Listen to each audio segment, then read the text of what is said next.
Hello everyone and welcome to this video. Today friends, I will show with you how to add extra package on FLYDUBAI.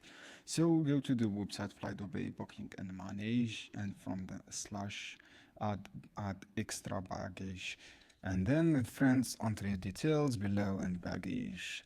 From here enter your last name, and from here add your booking reference. For example, this is my booking reference, friends. After that, click I confirm that authorized view and charge the booking. Click this icon. From here, click add package.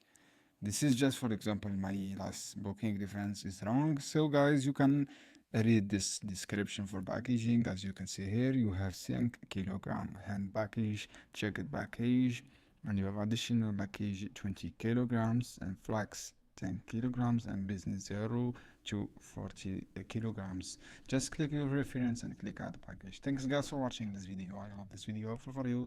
Don't forget, give me like and share this video for more creation content, and thanks again for watching this.